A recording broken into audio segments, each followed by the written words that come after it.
Welcome to the Dork Forest. Jackie and her pals will never bore us. Shameless confessions about our obsession will make us laugh and smile. So let's explore the Dork Forest and dork out for a while.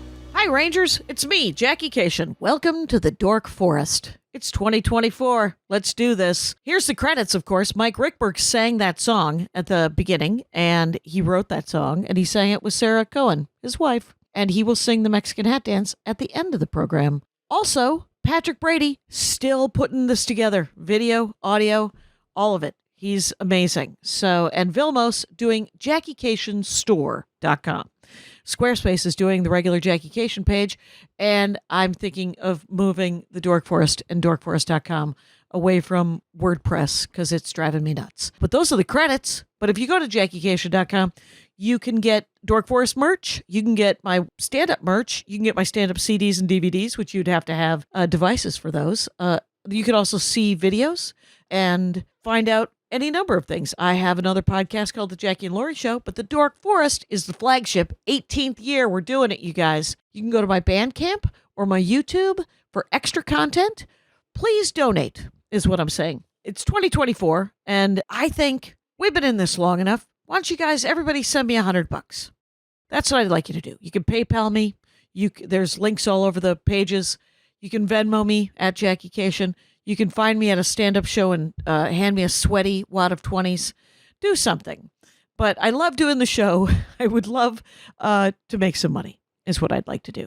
In other news, I'm sure there's more things that I should talk about, but I can't think of them. But let's listen to who's going to dork out about something, because that's my favorite part. Thanks for listening, you guys. You're all great. Let's get into the show. Rangers of the Dork Forest, it is I, Jackie Kashian, doing a talk. I teased it last episode. I said it was going to be dad lit because it's the greatest term ever. Andy Woodhull, welcome to the program. Thank you very much. Thank you very much for having me. And I do want to give credit to my wife for dad literature. That's what she calls the books that I enjoy reading. Isn't that, it's so great. Just having someone there who's also funny, saying funny things. Funny, cutting things, you know? And she's always adding dad, and not in a complimentary way, I would say. Dad literature, the bands I like are dad rock. Just always getting me. Have you seen Bluey? No, I've never seen Bluey. How old's your kid? You got a kid? My wife is pregnant right now. Oh, I don't have I have two stepdaughters from my previous marriage, but they were out of, or Bluey didn't exist. I don't know. They weren't into Bluey. And so now the baby's on the way. Bluey is what I'm going to be into. Yeah. I just did an episode of the Dork Forest a month or so ago. I have since been watching Bluey. There's nothing. It's funny. It's sweet. It's smart. And it's very soothing. And it's 15 minutes each episode. That's so funny. Yeah, because I was on a flight once and I saw someone our age without a kid watching Bluey, and it blew my mind. I was like, what are you doing? Could have been me. Last night I watched one called Bike. That was very sweet. And I watched one called Hotel that was hilarious. Really? And yeah, it's actually got good parenting suggestions as far as like how to play with your kids. Uh-huh. Okay. I want to write it down. I could get Bluey on this baby, I guess. Yeah, get Bluey. Well, because your baby will appreciate it. It looks like a lot of effort. I used to do childcare, and I was like, wow, they're raising the bar here for how you should parent your kids, because you've got to play with your kids a lot. What do you mean you got to play with them? I thought you put them in one of those little cages and then do whatever you do during the day. You're just like, I want to talk to you. But my father was like, I want to talk to you when you're 8. And so Andy Woodhull, by the way, is Woodhull, Andy, spelled like Andy, and it's at Andy Woodhull. There's an at andywoodhull.com.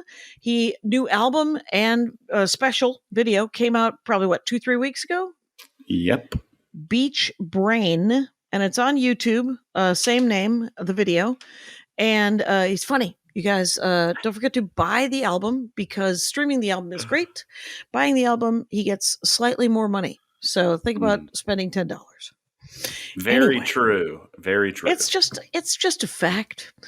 And here's the thing about Dadlit. I rate Dadlit because I'll read You write almost Dadlit? anything. I don't write Dadlit. Oh, I I thought you wish said I you wrote write. Dadlit. Oh, wow! I didn't even know. It's but I did like your the tiniest list of, Oh, yeah. of what is, and then you're like, and then I'm just a fan of these two people.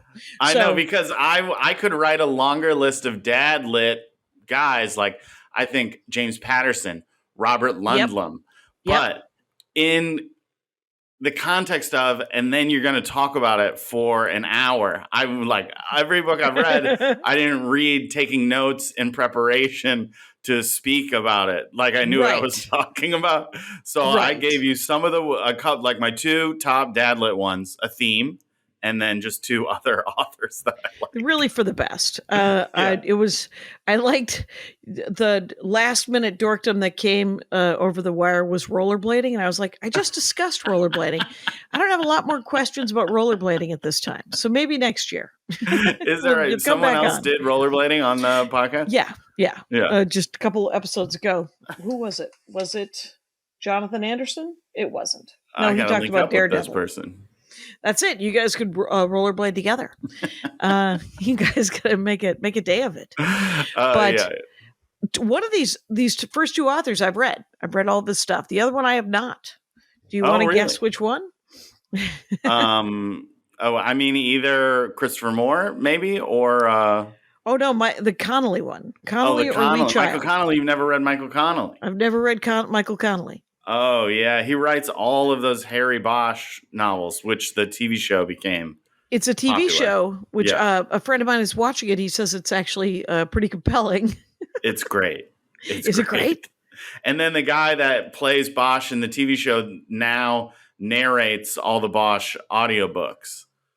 Oh, So that's the way it ought to worlds be. are really coming together. Yeah. That's I don't mind that. That's so Michael Connolly, is that his name? Michael Connolly. Yeah. He's Okay. written other things too, but I think he's most famous for Bosch. He also wrote The Lincoln Lawyer. Oh, that got made into a movie. Yeah, that also got made into a movie and a TV show. Oh, that's it. Was the movie with Matthew McConaughey? Matthew McConaughey was in the movie. Yeah. All right. I And have some I have a information. complicated- Sorry. Go ahead.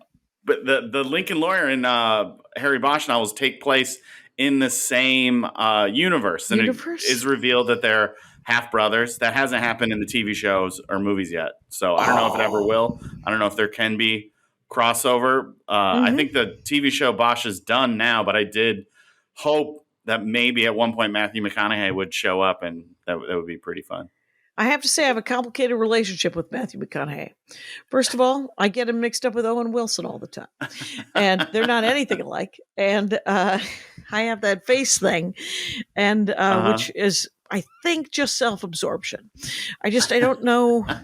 I don't recognize anybody. But I also get lost on numbered grid streets and I can't tell pecans and walnuts apart. So is it all me? I don't think so. Well, I don't think I think it pecans might be and walnuts are very similar. Aren't they? Yeah, I don't know that I could tell you which is what. Man, no, I could. All right. Maybe walnuts All right. are bigger. Yeah. All right. I mean, I can do an almond. I can tell you an Walnuts are almond. the Matthew McConaughey's, and pecans are the Owen Wilsons. Is how I Matthew keep 'em McConaughey straight. the rich man's Owen Wilson, or is Owen Wilson the rich man's Matthew McConaughey? That's the. I don't know. That's a question Yeah. that may never be answered. It's right. And one, why make that kind of decision on a podcast that both of them will never hear? Here's the scoop. What kind of book is the Bosch book? Is he a vigilante? Is he a lawyer? Is he a cop? He's a police officer.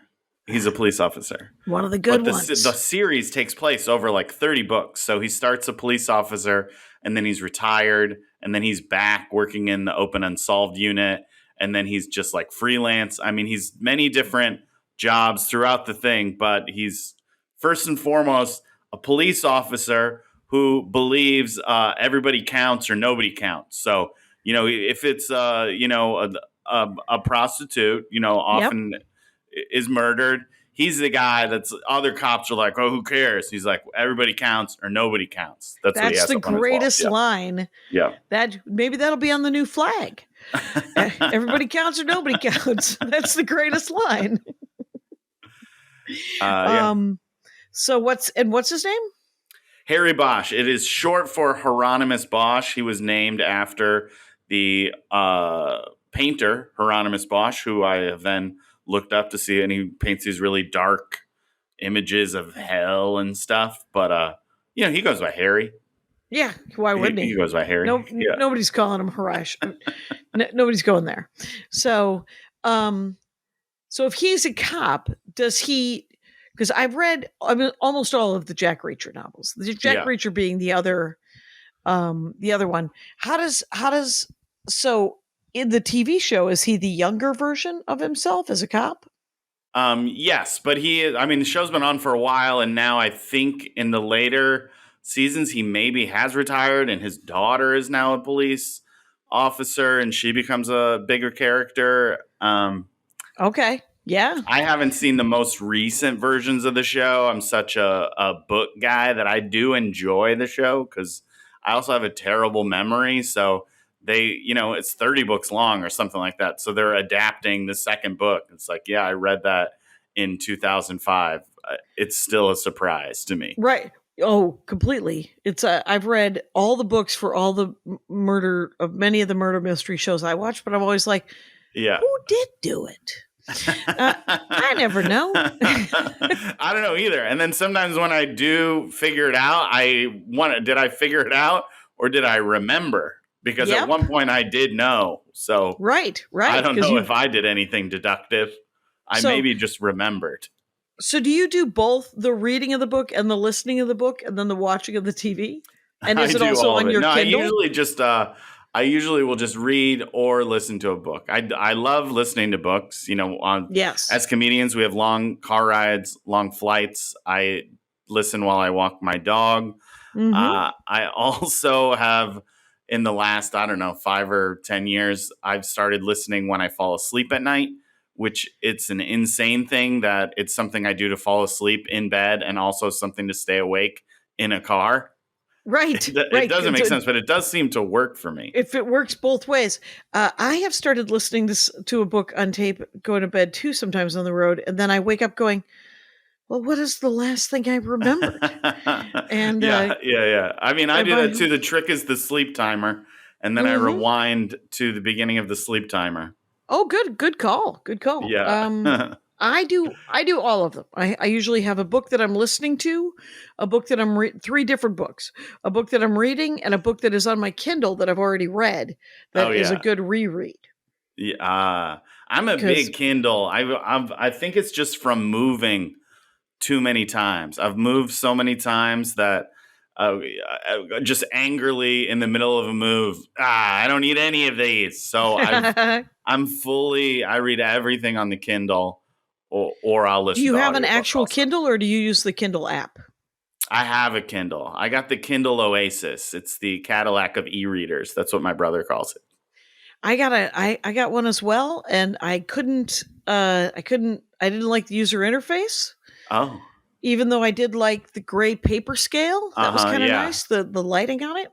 So I just went right back to the Kindle app, and it's too bright. Sure. But, I do the worst thing for bookstores probably because the interface is bad. It's hard to search for and find new books on the Kindle. So I still enjoy browsing bookstores, usually in the airport, and then I go download the books that look interesting onto the Kindle. It's a terrible, I'm part of the problem, but that's how I live my life. That's a Jeff Bezos win. Yeah. But I understand that if we did Libby, we could use the library app. Oh, really? Because they're both the Audible and the written are available for free download from libraries, which also doesn't do the authors very much good. Oh, really? But it does Jeff Bezos less good. Yes, that's which good, I'm in favor of. That's good at least. A huge fan of seeing what I can do to thwart that guy. Because for some reason I cannot order things from Amazon, but I can't seem to get away from Amazon Prime videos. Oh, yeah. And Amazon and the Kindle stuff. I can't seem to get away. Yeah. But the journey continues. So, if we would have only known, more of us would have bought that Nook right. all The those Barnes years and Noble ago. Nook, still available every time, because Barnes and Noble is at this point that's a small business. I don't know if you've seen all them closing. Oh, no, for sure. Every once in a while you see one still open and it's like, oh, quaint. Let me go How in. quaint! Allow me to go Yeah. in. It's little shop around the corner, Mhm. and yeah. So, but I am interested. Does he have a love interest, Michael, in the Bosch? Yeah. Bosch has various love interests throughout. There's like the big one throughout the first several books is named Eleanor Wish, and she is a what do you call it? Like a profiler for the FBI. Sure. FBI profiler, I believe, is Mhm. what she is. Probably people are going to comment on all the things that I've gotten wrong from my memory, but she's the main one, and then. I can do spoilers, right? Should I Yeah. do no spoilers? Mhm. Yeah. So it comes. This is like a big twist in the series where she is the mother of his daughter, and he didn't know he had a daughter. So then the daughter comes back into his life, and then they try to make it work for a while, and then she's murdered. Oh And guess shit! who gets to the bottom of that murder? Harry Bosch. It'd be Harry Bosch. Yeah. Does he? Is she murdered because she's just getting a little too old? He's got to replace her with somebody. What's happening? Sometimes these guys are not Yeah. the most enlightened. That's exactly what it was. It's Harry Bosch is this police officer that has just unshakable morals, and but he still likes them young. what about Michael Connolly? Is he okay? What's his? No, I don't even know. I mean, has he been canceled? What's going on, Neil Gaiman? What's going on? Oh man, Neil Gaiman broke my heart. It was heartbreaking, quite honestly. It was very at sad.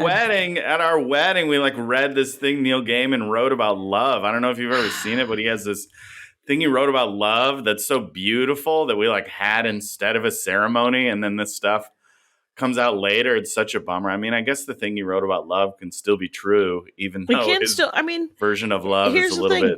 bit. I always hope that these guys, but I am, I like to think, well, maybe this is a wake up call. Yeah. Maybe this will be something he could. Yeah. I mean, I believe in redemption. I believe that people can learn from shit, and maybe I'm not. Yeah, 100%. We're all here. We're all ready to grow we're all and learn. human. Grow, man. Grow. You wrote such beautiful, cool stuff. Yeah, And, give us another book. I like was Terry Pratchett keeping you straight and narrow? What happened there, brother? And then he passed away, and you're like, oh, it's a free for all. Maybe. I don't know. I could never. I tried Terry Pratchett books a bunch of times. I never liked anything as much as Good Omens, though. Well, Good Omens, of course, it made Terry Pratchett a little less silly, and it made Neil Gaiman a little more silly. Yeah. Which is always necessary, because Neil Gaiman he's as serious as a heart attack, and he's just fucking dense, and I like it, but I loved Good Omens and then I plugged through on the Terry Pratchett. I did 6. It took 6 books for me to like Terry Pratchett, and then you got into it, yeah, because I sort of got the arc of it, and he's written like 27, and they're all like tiny, like 200 pages. So at some point I'll dive back in. Yeah, you go to a used bookstore, get yourself 4 of them, skim them, and by the third or fourth one, you'll get that there's like a sort of a through line that is both very funny and very sweet and very smart, in my opinion. Or don't bother, because there's 1,000 million books to read.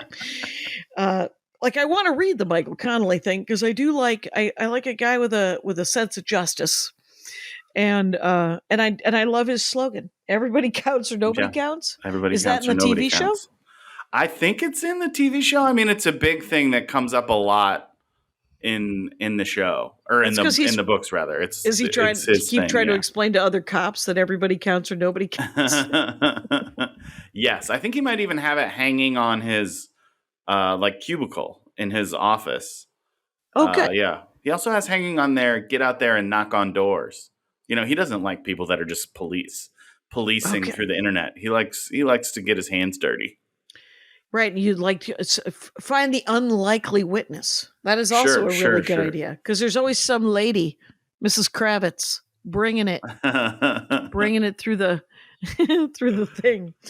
Yeah. What's your favorite? If I were to start on a Bosch, should I start from the beginning? Is that important? Yeah, I would start from the beginning because although they aren't like super serialized, there are storylines that run throughout the whole thing. So I would start from the very, very beginning. In the very beginning, it's kind of cool because he also was like a Vietnam vet. He was what they call a tunnel rat, is what he had. God. It was a tunnel rat. So he has like this trauma from being in these tunnels that also kind of inform the stories and his characters that makes it interesting. I think the first one's called like The Black Echo or something like that. I would only put that at 70% chance of being right. That's the first one. Everybody who listens to the Dork Forest, amazing Google skills. They know. This is a team effort. Whenever we talk about anyone, everyone's like, well, that's not right. And then they Google it. And it's great, but it's similar to Stephen King, who I also mentioned. Michael Connell, like his books run together a lot. So there's also like their Lincoln Lawyer crossover books. And now he has a new character named Renee Ballard, who is a police officer that loves surfing. And she lives on a tent on the beach with her dog. She's very fun. And now Harry Bosch is kind of a mentor to her. Yeah, that's the series that's ongoing now. Okay. Yeah. Wow. And this guy's been writing from at least 2000? Yeah. I mean, it's been a long time. I can't say. I don't know. Yeah. You can't He's been writing long enough that as long as I've liked reading books, I feel like I've been reading Michael Connelly books. Cool. How about the Reachers? And I read them because my mother-in-law's turned me on to them. Yeah. I love Reacher. Here's my favorite Reacher story that I have. I was in the Bahamas reading a Reacher novel. And it was right around the time that the Tom Cruise movie came out, the first Tom Cruise movie. And if you read Reacher, that burns. Yeah, you know, he's described as like 6'4", 250 pounds of muscle, scars everywhere, just like this big, bad, terrifying guy, a guy that his physicality is intimidating just when you run into him. And, and then Tom Cruise plays him in a movie, which I didn't hate, by the way. I didn't hate that movie. Tom Cruise, he's a movie star. He's fun in a movie. But I'm reading the book at this restaurant in the Bahamas, sitting there by myself, and the waitress comes up in the thickest Bahamian accent you ever hear in your life, goes, Tom Cruise is no reacher. And that's what's constantly in my mind whenever you can't say reacher to me without me thinking Tom Cruise is no reacher. I had such a moment with that woman over that. That is amazing. My mother-in-law, Fran, that was the first thing she said when the movies came out. She was like, not a chance. And she refused to see the movie because of it. Really? Yeah. And I saw it on a plane and I was like, that was all right. Yeah, it's all right. But the TV show, movie star. Yeah, that guy Alan Richardson, whatever his name is, that dude's a gorilla. He's amazing. Yeah, he is great, and that show is great, and that he looks much more like what I picture Reacher, although still more handsome than I picture Reacher when I'm reading Reacher. And also, I believe the critique that the show has gotten is Reacher is a huge loner. But that's maybe not the most interesting thing for a TV show. So they've kind of surrounded him with a team more so than he is in the books. Well, the later teams, he does have that Nagel. What's her name? Yeah, Nagel. It does come up. Yeah, she comes up later in the books. A total island. Yeah. Right. She shows up more often than not in the later books, probably because the Lee Child realized that it's hard to keep building a team every time. And my favorite thing about Jack Reacher books is that he right around page 445 is when he gets laid. Almost every single book.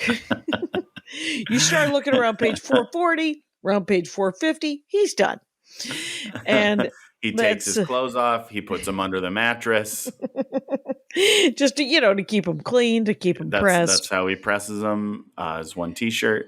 His one What I T-shirt. love about him is, and Harry Bosch, why I think I love these kind of novels is they are so sure of themselves and they will work out a problem and be like, this is how it's going to be. And then that's how it is. And then it just makes me so jealous because in my life, I think I will have thought of every angle. And I never have. I never have thought of every angle. I'm always wrong. It never turns out how I planned it. But those guys, I don't know. That's what I love about it. It's just, hey, they're going to do this because of this, and then they do it, and it's great. It is so unlikely. One of my something that'll occasionally pull me out of a Jack Reacher novel is when he'll know which way somebody went, and you're like, okay, you're in New York City. Genuinely, could have gone either way. No, he's going uptown. He's going uptown. You think it's uptown? And you're like, no way you could have known deduce that, from things. I love books about geniuses too, and Jack Reacher is a genius in many ways. I think probably sense of direction. He has like a perfect sense of time, which somehow becomes like a superpower where he knows what time it is is good at math. They haven't been focusing that on the show enough, how good he is at math. No, they have not. I will say that the actor is actually much funnier than Jack Reacher, I think, in the books is. Oh, I agree. Because I think that he's got a really good sense of timing, that the guy. And so, and there's sort of like a twinkle as he breaks someone in half and shoves them in a closet. But he does indeed break people in half, and shove them into trunks and storage units. But did you see they had him after the first season of Reacher? He did the different shows, like morning shows, and on at least one of them, they made him break the zip ties. Oh, really? And he can do that? He can actually do it. Wow! Yeah. I bet That's pretty cool. I bet you the zip tie people told him a secret, though. Like, sort of like when you're gouging out people's eyes. You got to really get in there. Yeah. There's a trick to it. He does gouge eyes, too. I mean, he has a saying, too, like hit first or something. I don't remember what it is. That might be Cobra Kai. First hit. Is his saying you're gonna hear two sounds: me hitting you, you hitting the ground? Probably. His like fighting philosophy is like make them never want to fight you again. Which there's like flashback scenes of him and his brother when they're young, and that they would just be like vicious in the fight because they want to do the fight in a way that the people are never gonna try to mess with them again. Which is interesting because I've read I've read a lot of these books where it's all about someone who knows you got to end the fight the first minute. You got to make it, and one of them was talking about how the difference between men fight and women fight is that women are like, they don't want to fight. So they just want to make it as horrifying as possible. And so, because women aren't raised to fight. And more now, women are raised to fight. I don't know if you've seen any women's boxing. They're fighting. They're fighting, though. But did you ever That's interesting, though. So you just think in writing a fight scene, a female author would approach it different than a male author? Like just the... I don't know, but I remember, and it might have been in like a Spencer for Hire novel. Like when you think about other in the history of dad lit, the two that we have not talked about are very obvious. Spencer for Hire is one of them. You ever get a chance to watch those? I don't think I know that. Well, it was also a TV show, and you would probably like them. They're if great. It's in this vein of it is in this vein, beating people up and doing the right thing. Yeah, he always has. He also has a friend who is, and they were written in the 70s and 80s mostly. The TV show I think is from the late 90s, early 2000s, and the guy who played the captain on Deep Space Nine plays his buddy, who is the only black character. And so, like at one point, there's one of the books, they're protecting like a famous lesbian author, written in 1978. It's a big deal. She's a famous lesbian author. And she talks to Hawk, who is just a friend of his. He's a private eye. And so he can do things that cops can't do. Remember that? Pretty good. And yeah. And then, but Hawk, he says to her at one point, "You're treating me like I'm his sidekick, and I'm not. We're friends. He's in trouble, so I'm here. If I were in trouble, he would come and help me. But because I'm a black man, there seems to be some sort of idea that I'm somehow his assistant, and you're in error."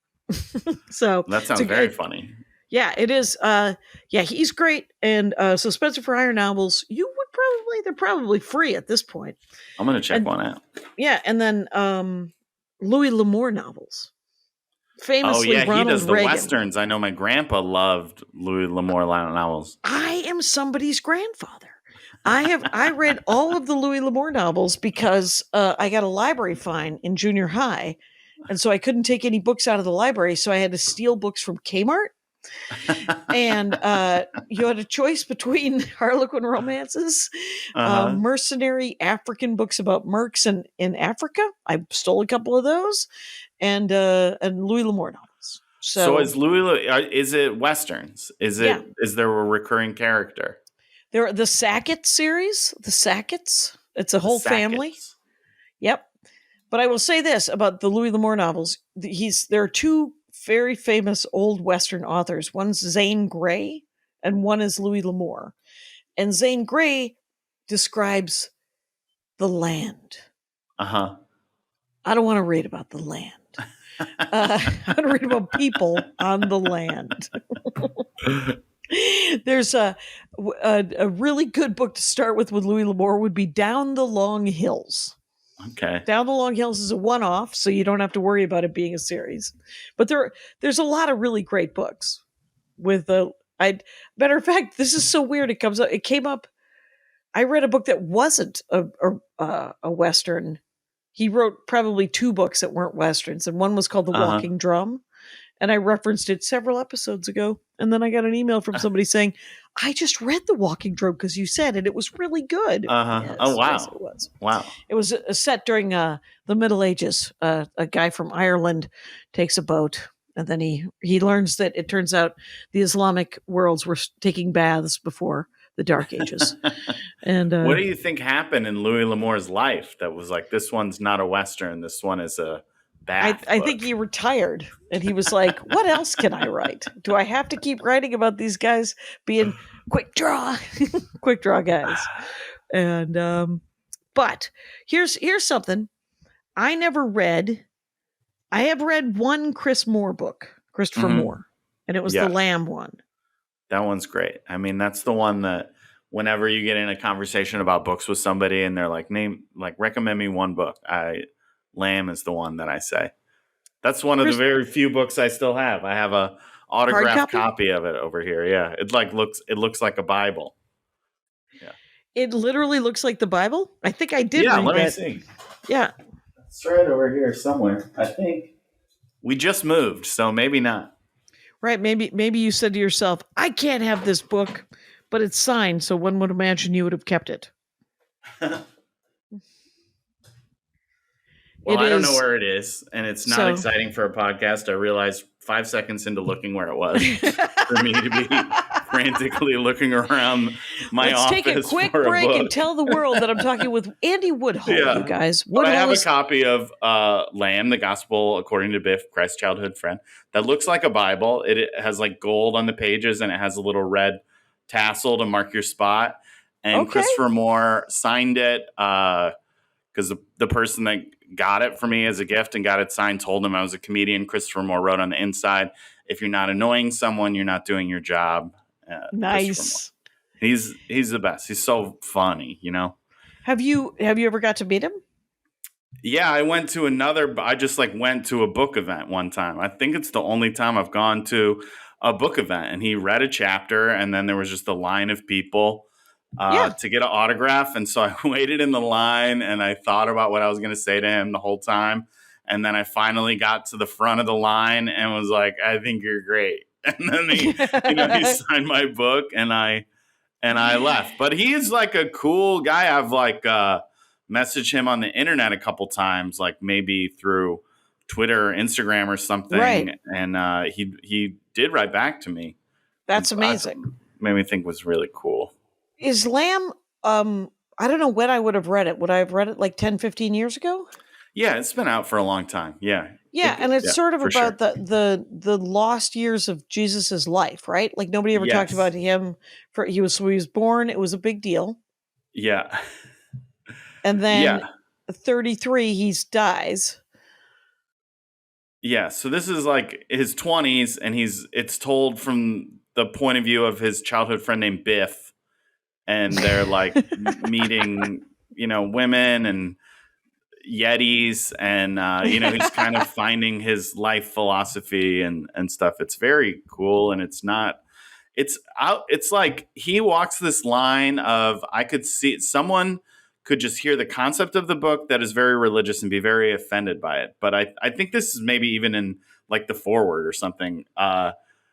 But people that actually read it don't feel that way because of the message in the book is still like the message of Christ that we kind of get away from when we're talking about Jesus sometimes. And I'm also not religious at all. But this foreword, maybe it's an afterword, he said that he has gotten some people that had a negative initial reaction to read the book, and then they later have their whole church group read the book and talk about it.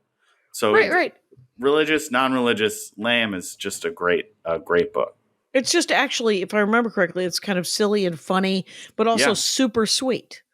It is very silly and very funny, which is just like what he does more so than, I don't know, many novelists that have like multiple laugh out loud moments in reading the book. I often think that he paces the comedy in his books like a stand-up comedian would pace the comedy in books. Yeah. So that's what I like about reading him so much, is there's so many laughs, not just like one build up to a punchline, just constant silly, funny stuff. Yeah. That's great.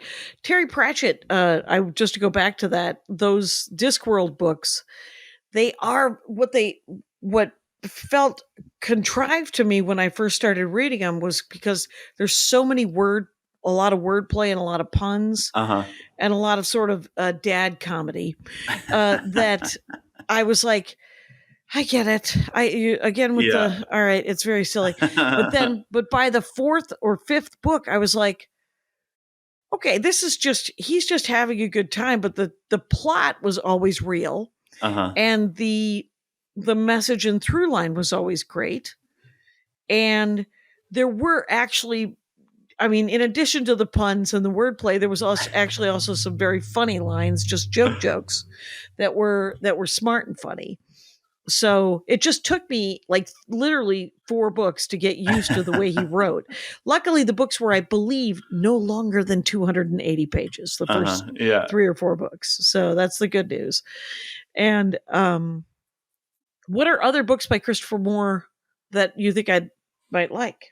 Another one that's kind of an older one is called A Dirty Job, and it's about a guy that becomes a Grim Reaper.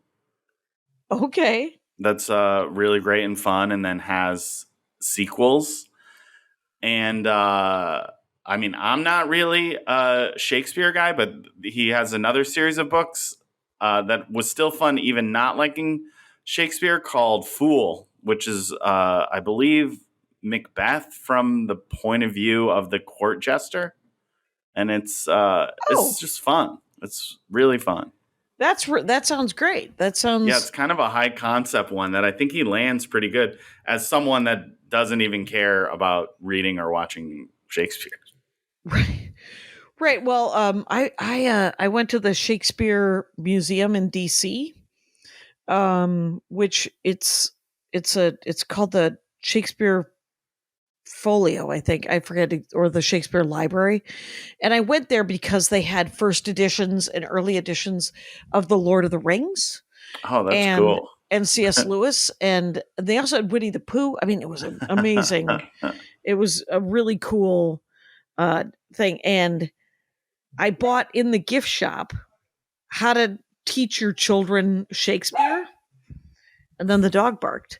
And but it was just perfect because it's how he taught his kids how to see Shakespeare. The real way you do it is you work in theater. Uh-huh. I mean, I stopped reading it because I was like, First, get a job in theater. First, get a job in theater where they show a lot of Shakespeare, and then your kids get to play backstage a lot. And then they learn Shakespeare. You trying to teach your kids Shakespeare is much harder if you don't have this experience. So, yeah, how important is it for children to learn Shakespeare anyway? I don't know if that's important. Well, it's hacked across all the things. You know, you're gonna learn classical music from Bugs Bunny. You're gonna learn Shakespeare from Christopher Moore. From Christopher Moore, you'll learn the Bible. You don't actually have to read any of the source material, you guys. You're doing great. There's no point in learning anything learning anything from the source when you can learn it from parody. That's where you really get to the heart of stuff. Go get yourself some Monty Python and some Benny Hill, and go forward from there. SNL sketches. But I would actually like to read more Shakespeare, but not enough to actually read more Shakespeare. The dogs are barking. Hates Shakespeare. Don't even mention it in front of her. Right. The dog is blind and would like to go bark at the rest of the world, much like the other dog. But he can't find the door. So that's not my fault. Talk about Stephen King. Be right back. Oh, I talk about while you take care of the dog. Okay. I understand what you're asking now. I do love Stephen King. And people get, I don't know if he's still in this horror-only pigeonhole. I remember when I met my wife, she was like, I never read Stephen King. I'm not into horror. But he is really so much more than horror. He's like, I think he's the greatest American novelist. And he's still alive, and he's still writing novels. And he does write horror sometimes, and he does do gross out stuff. But you will read it when you pick up a Stephen King book. Here's the thing that I look for when I read a book. You love the characters from the first 10 pages. The first 10 pages, you're like, these characters are intriguing. I want to know what they're going through. And then he puts them in these fantastic situations that they have to go through. And they always respond in ways that feel normal for humans to be responding. It's not like just this out there. Doesn't feel contrived. Thing. Okay. Yeah, it seems like that. Oh, yeah, that's what I would do if there was a fantastic situation. Yeah. Okay. Yeah. So to anyone that said they wouldn't want to read Stephen King, I recommend you read this book called Joyland. Okay. Do you know Joyland? I've never been able to finish a Stephen King novel. Oh, really? Well, try Joyland. It's not right. I know it. It's a story. It's so great. It's like one of his shorter books, but he wrote it in this, like, I forget, like Hard Case Crime. There's like this imprint, Hard Case Crime, and he's done a few books for them. And it's about this kid that is working at an amusement park on the East Coast as a summer job. There's a love story. There's a ghost story. It reminds me when I worked at those kind of places when I was in high school.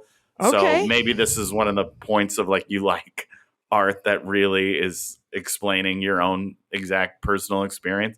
Not that there were any murders at the water slide place I worked at, but I can see those characters. I can see it. Yeah. Okay. Joyland's and it's a murder mystery? It is a mystery, not necessarily a murder mystery, and there's kind of a ghosty element. Yeah. I let the dog out, and he just pushed his way back in so that he could be mad that he's not out there.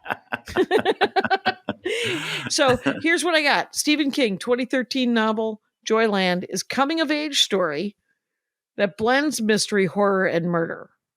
There you go. It's about a college student takes a summer job at an amusement park to mend a broken heart and instead confronts a dark legacy. Here's where you lose me. I don't want to read about a dark legacy. That sounds scary to me. Dark legacies. It's an unsolved murder named Linda Gray, who was thrown from the horror house ride. Hilarious to me because that's the kind of thing that my brothers would make up when, like, we'd go to. There was a carnival when I was a kid that was called Dandelion Park. Dandelion Park. Think about naming your carny experience Dandelion Park. Dandelions are a weed. And a beautiful one. A beautiful weed that the Native Americans turn into medicine and food. Very beautiful. It's but yeah, that'd be like, oh, the horror house. Of course, the scary ride had an unsolved murder attached to it, right? But Joyland is not as long as others because the other one, it's not. He's got some big ones, which I mean, even that I love. I love a big, giant novel that you like are caring about the characters. You know, those books that you don't want to end. You know, it's right. I mean, I'm sure there's big novels that I just haven't read that are a slog, but big Stephen King novels, I just love it. You know what? If I did more driving these days, I do like to listen to like a 23-hour Audible book. Oh yeah, nothing better than getting your money's worth on the Audible credit when it's one credit and you can get that 24-hour book. Because Dana Gould was like, you have to read 1963 or whatever it was. 11/22/63, yeah. That was it. And 64? I was like, 64 maybe. I think whatever it is, it's the Stephen King book about Kennedy. JFK assassination. And I was like, I've never cared about the Kennedy assassination. I'm more than willing to be lied to. As doesn't matter how many people killed him. I'm good. And so I tried to read it, and I couldn't get into it, and it was super heavy. So, maybe as an Audible, it might work out for me. Yeah, Audible would be good. Check out Audible. And I know you like science fiction and fantasy. Yeah. During the pandemic, he wrote one called Fairy Tale, which is also just fantastic. It's so good. It's about a boy that befriends this old man, and then there's this portal to another world, and then it's I'm in. fantastic. I'm in with a portal. Yeah, it's fantastic. I love a portal, and I do love a coming of age story with the power of the sun. I love all Ursula Le Guin's works. Somebody's coming of age. Somebody's learning something, and it's my favorite genre. Coming of age is your favorite genre? It might be. It doesn't matter. I do like it too.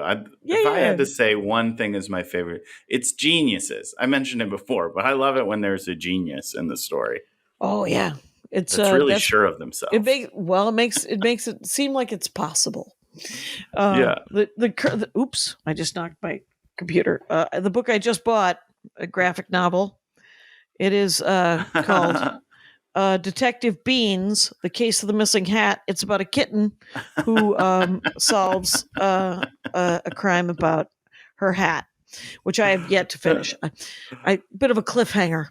Anyway, have you ever seen that? This is a wild thing to bring up that I don't have the thing in front of me. The physical. I just because I know you like comics too, and I'll read a comic book from now and then. And I was just at a shop, and there was this Elmer Fudd Batman crossover.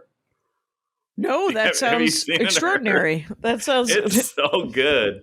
It's so good. You should definitely. It starts off. It's like really dark too, but they're writing the way Elmer Fudd talks. You know, like it's so. I wish it was sitting right here.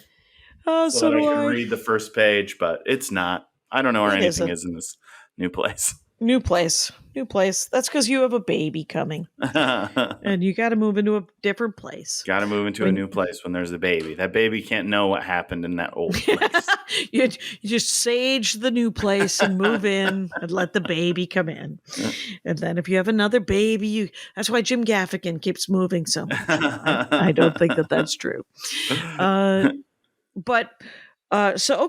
So We did Chris Moore. We did Stephen King, Lee Child, Connolly. Mhm. I told you about my two dad ideas, which were Spencer for Hire novels and Louis L'Amour. Yeah, I got them written down right here. When Yeah. That's you might enjoy. Are you reading? Do you ever read any nonfiction? You gave me such a long list. I don't know why I bring something that wasn't on your list at all.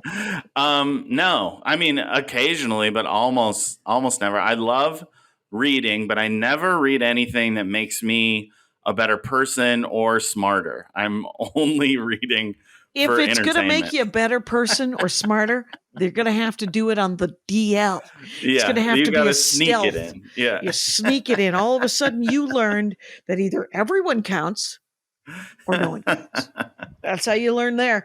It's you know what I do love? I actually do love that sort of the secret message of every like I have an unsubstantiated what I call it, and I'm not using this term right. What I've always called it is the B plot, because it's not the B plot. It's always a secret message. The secret message of movies and books that are kind of craptastic, right? Okay, So sure. if you ever watched the best examples are of course Footloose, the movie Footloose. The message of Footloose is that censorship is bad. Burning books is bad. Dirty Dancing. The message of Dirty Dancing, the movie Dirty Dancing, is keep abortion legal, right? So, Well, those seem good. Those seem like good messages. Those are good messages. They can also be right-wing yeah. messages. Blue Crush. I don't know if you ever saw the surfing movie Blue Crush. Sure. I don't know that I remember everything that happens, but I definitely remember I'll tell you what poster the secret for Blue message Crush. was. True happiness is found through corporate sponsorship. That is the message. So if you read Lamb, the message is more the Christ message than the Jesus message, right? And Stephen King, his message is like, doesn't matter where you go, there's something spooky happened. Yeah, something spooky. In like in On Writing or something. I mean, you should read On Writing if you want to read one Stephen King thing, I think. Okay.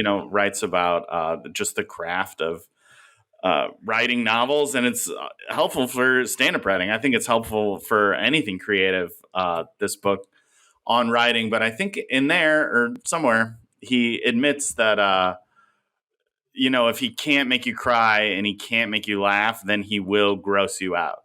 And then when you read Stephen King, you're like, oh, this was a moment where you couldn't think of a laugh or a cry and you went for gross. You accomplished Well played. the gross. Yeah. Yeah.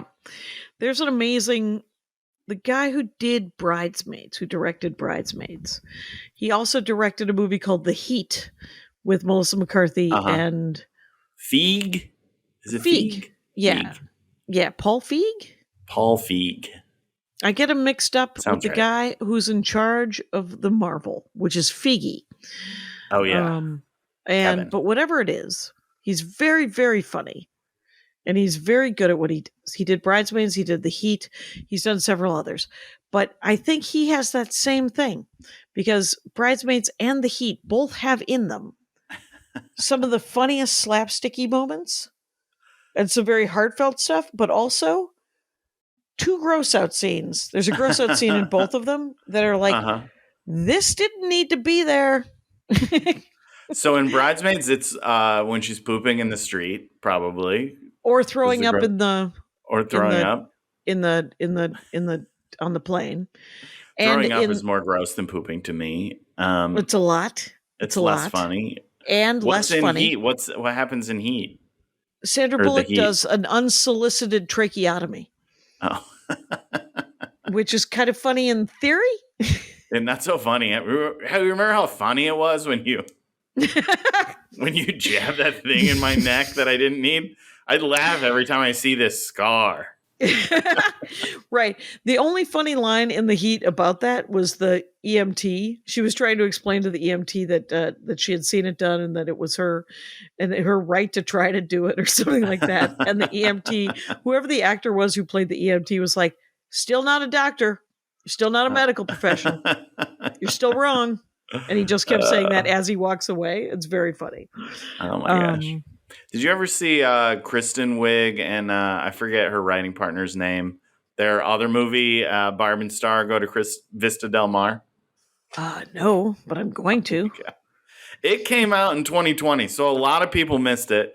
But it's called Barb and Star, Go to Vista Del Mar. It's written by those same two, Kristen Wiig, and I can't remember the other one's name, and my wife will be mad at me for not remembering her name. But Okay. they also wrote this movie, and it is so funny. It's like Anchorman level funny, this It's movie. extraordinarily silly, smart, funny. Yes. It's about Okay. these two women that want to go to this place. It's like a resort called Vista Del Mar. I think it's in Florida. Yeah. To recapture their whatever. But they are, I think, from Wisconsin. They have hilarious accents, and it is just funny. Is it Kristen Wiig, Jamie Dornan, Annie Mamolo? Yeah, and Annie Mumolo is, I think, the name of the other one, the other writer. I think that's right. Yeah. Okay, because that is, I can't wait. I feel lucky that I got to be the one to recommend that movie to you. I like it so much. Right, because I watch The Heat sometimes, and I laugh so hard I cry. Melissa McCarthy doing physical comedy Yeah, is she's great at it. And her just pulling that guy through the window of the John who's trying to pick up. She's just pulling him through this window. I laughed till I cried the first time I saw that movie. It was ridiculous. And that was a movie which had kind of she was like badass kind of Jack Reacher kind of, where you're like, there's no way she's that powerful. She's, she's a 45-year-old woman who is not in the best shape, but she is like driving the right way to stop the 20-year-old drug dealer kid. Right. Mm-hmm. And yeah, so that is more of Jack Reacher knowing which way people are going, that sort of certainty that you love so much. Yeah, that's a huge part of her. I love, that character was exactly that, where you're like, no chance she knows what she knows. It's funny how it could be such a comedy device and also like a legit badass device in Reacher. There's just like this little line that Melissa McCarthy knows how to just get on the other side of. Yes, it's it creates a scene where you just go, well, she is a badass because she has that same confidence that the Jack Reacher character does. It's ridiculous. I want that confidence. I want that confidence to feel like my decision is the right decision and there's no way it could possibly be wrong. You know what makes you sane? The fact that you know that it isn't. Wouldn't it be nice to be crazy and just wouldn't it be nice to be completely nuts? So you said that you wish you wrote like Christopher Moore. Yeah. Have you ever tried to write fiction? Yeah, I've written a couple short stories, and I've been trying to write a novel that I have to finish the ending of. But okay, yeah, who knows? Maybe one day. I've always wanted to have written a novel. Me too. That's why I've been trying. Yeah, I haven't gone so far as to actually put pen to paper, my friend. So you know what happened for me was like last year, I just had a whole month of no road gigs. And finally, for the first time in my adult life, I was like, from 3 to 4 or 3 to 5 or whenever, I'm actually going to work on something. And then it's so hard to for me at least, to put myself on a schedule when my real weekend is like Monday, Tuesday, and Thursday you leave to get to the next club. So Wednesday I'm like doing laundry. And so it's, just comedian brain. It's hard to do anything other than stand up. And so I took a break and it was so much easier to get something else started. That being said, I did go back on the road and now it's been like 8 months since that happened. And I haven't been able to find time to finish. Did you literally just schedule 2 hours and call it? I didn't do it like that. What I did was I think I read it somewhere. I made myself a goal of 500 words a day. Okay. Like, which is so attainable. If you sit down and write a long email, you're like, whoa, I wrote 500 words a day. And I would usually Right. go over, but just being able to stack those wins of I did it, I did 500 words today, I actually accomplished that, made it like a snowball rolling down the hill. You know what I mean? Because I wish to steal that. That is something because who I would like to write like, but not because, you're going to write like yourself, however you write, but is the Thursday Murder Club guy, Richard Osman. Oh, I haven't read one of his books before. The Thursday Murder Club, they're going to make it into a Netflix TV show, and it's about 4 old people who solve murders. Oh, I think and like maybe Pierce my wife reads Brosnan that and one. I Helen think she Mirren. does. Yeah, Oh, really? yeah, like it's that. He played Gandhi. He's huge. Oh, Ben Kingsley. Ben Kingsley is in it. So, like the cast is insane. It's rural English retayees solving a murder. That sounds very fun. And it's very funny. And he's a comic, but he doesn't write it's a hilarious book, honestly. And he is a comedian, the guy that writes the book. He's a stand-up comedian. He's a stand-up comic, and he's on a lot of like Taskmaster and those talking head shows in England. But get this. What I love about the comedy is that it's not stand-up. It comes from each of the characters. It comes organically from the character, them just being funny people. Yeah. It's sort of more storytelling, where if I tell you a story about my dad and I make it funny, even though my dad is a piece of work and it wasn't funny in the moment, I've done some writing and made him. But organically, it is funny because it can be funny. And that's what the Thursday Murder Club is. Oh, that's really cool. Yeah. That's cool. You get a chance. Anyway, let me tell people, since it's been an hour and I've talked your ear off, by the way, Andy Woodhull. You got to talk a little bit about the thing that you love. Congratulations. Thank you. It was a pleasure to be on here. I love you. I think you're so funny. I told you that when I ran into you at the airport, and I am happy to have been a guest on your podcast. Then I'm happy that you did. And everyone should know that Andy Woodhull has a website, andywoodhull.com, and at Andy Woodhull, and I will put that in the notes. His new special and album is called Beach Brain, and it is available everywhere you listen to comedy, and also on YouTube if you want to watch it. And feel free to buy that album. Thank you so much for doing the show, the very funny Andy Woodhull. Thank you, Jackie. And Rangers, you know the rules out there. Take care of each other. Hiya, doll. How was the show? Well, this one, Andy Woodhull. Andy Woodhull is a great comic who I keep running in. I run into him most often in airports, even though he lives in Long Beach. It's not really Los Angeles, but he lives in Los Angeles. It's Los Angeles. It's just the other side of Los Angeles. Right. The farther, and I love Long Beach. Like I sometimes think, would we retire to Long Beach? We should just go. We should just go because it's really nice. Sometimes we do. Sometimes we just go to Long Beach. We do. It is true. But okay, so his dorkdom was what his wife called dad lit. Mm-hmm. And then when I was looking for the image for anything called dad lit, it is a term. It is. Yes, it's one of the, it's essentially some sort of corporate slur. So for what? What does it mean? What does it mean? That you read the books that Fran Gage wrote, that your stepmom wrote. Oh, like spy novels and yes. All right. Yeah, like Michael Crichton and Michael Connolly. Michael Connolly? Don't know. Maybe, but he wrote Bosk, which is now a TV show. Could be anything. And then the Jack Reacher novels. Right. And so he talked mostly about the Jack Reacher novels and the Bosch novels, Bosk novels. Bosch. And then a little bit about Stephen King and a little bit about Christopher Moore, who wrote that Lamb book. Lamb, the story of Biff, Jesus' buddy. Yeah, that's right. Right. I read it. Yes, I remember. It was good. You didn't like it much. No, it didn't. It wasn't my favorite, and it's one of his favorites. It wasn't for you.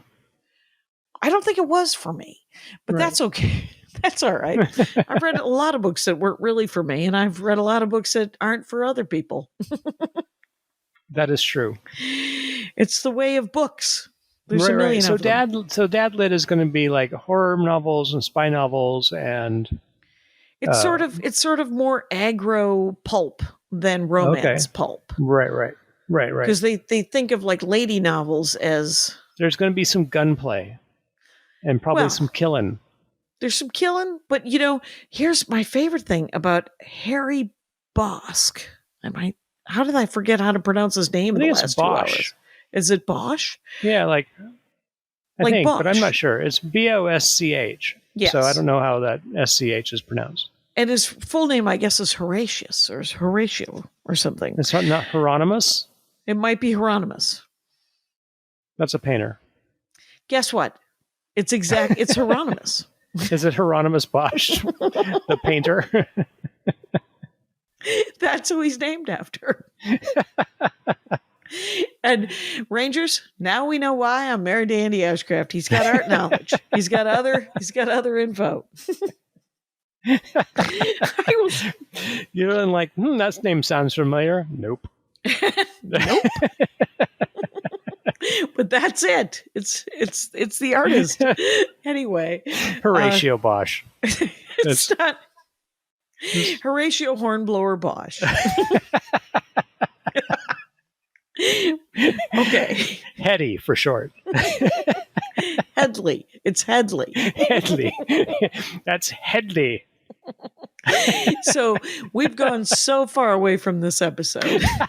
I can't tell you how happy I am. I had a lovely time with Andy Woodhull. He has a new album out and a new special, and he's very funny.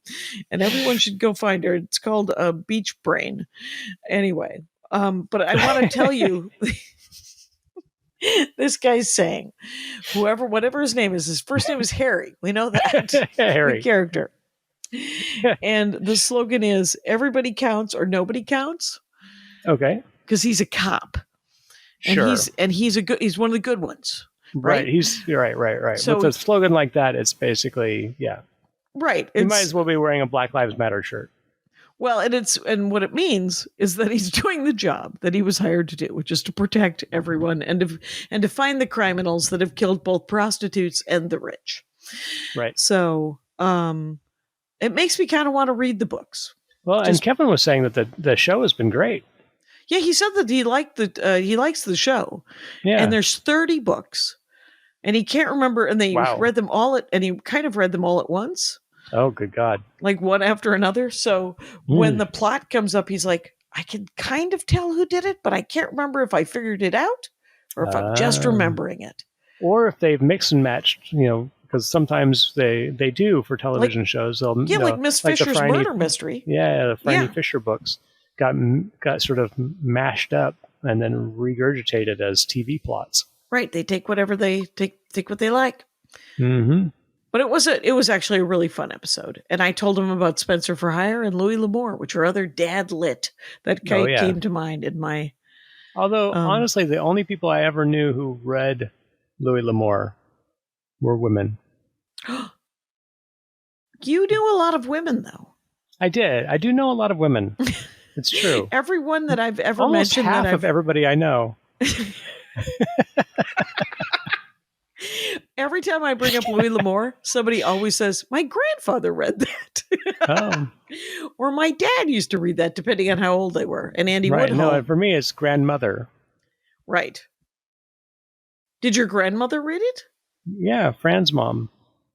Oh. And Fran, of course. And Fran. And I read them because I lost my library card and they were at the Kmart. Oh, yeah. And that's what was available. Yes, it was the 5-finger discount. Very sad. I'm very shocked that you never read Splinter of the Mind's Eye. I did. Oh, you did?